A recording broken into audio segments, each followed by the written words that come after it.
Hey guys, and welcome back to another unboxing vlog. So for today's video, mag-unbox tayo ng Hirono PTS exclusive na loot bag.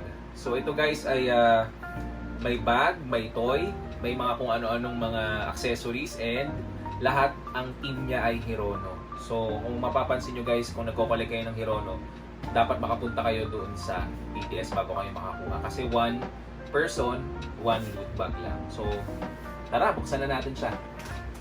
So yung unang makukuha nyo dito guys ay itong kanyang figure. Tapos meron din siyang ano to? Baka notebook to, hindi ko pa alam. Check natin mamaya. Tapos meron siyang sticker. Yan. Tapos meron siyang hindi ko alam kung ano to, pero check na lang ulit natin mamaya. Crayons. Meron siyang cup holder. Cup holder ba to? Ayan. Tapos meron siyang bag. Ayan. Tapos meron siya yung pop bean na Hirono talaga, no? Tapos eto, hindi ko na alam to. Hindi kasama to. Ayan. Meron siyang badge pa rin to, di ba? Badge to, di ba? So, ito na yung pinaka-last, guys. So, wala nang iba. So, ito na. Kolektahin nyo na yung loot bag ninyo. So, unahin na lang natin yung figure, guys, kasi yun naman yung pinaka-importante. So, itabi muna natin yung iba na.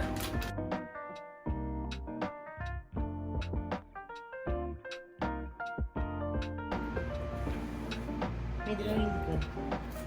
Ayan, may drawing yung likod, guys, pag binuksan nyo. Alright. Yeah. So pagka inopen nyo siya guys, meron siyang card na nakalagay Hirono. Tapos sa likod, back to play. Tapos ito na siya agad, yung figure. So check na natin yung figure kung numbered. Numbered kaya to? Hindi, no? 1, 2, 3. Yun.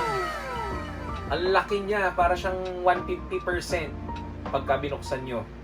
So meron siyang beanbag na may nakalagay na bear. Tapos nakalagay sa kamay niyo yung special niyang dinosaur na lagi niyo nakikita sa Hirono. Tapos dito guys, naka-crown siya. Actually, ito yung itsura nung saan kami nagpa-picture doon sa may Marina Bay. So ito yung figure. Pinalaki lang nila para magpa-picture kayo doon. So para siyang bata dito na naka-socks. So ganun pa rin. Medyo hindi naman siya ganun kadumi ngayon. Pero ito na yung itsura niya sa harap. Ito yung sa side. At ito yung likod niya guys. Ayan. So ito na yung pinaka-last nating bubuksan. Ito na siya. Ganun din. Naka-beanbag din. Tapos nasa loob naman si Hirono guys. Ang texture niya dito ay matte. Ito kasi may pagka-semi-gloss. Ito matte talaga. So, cute pag pinapirma nyo silang dalawa ng time na yun. Super ganda, no?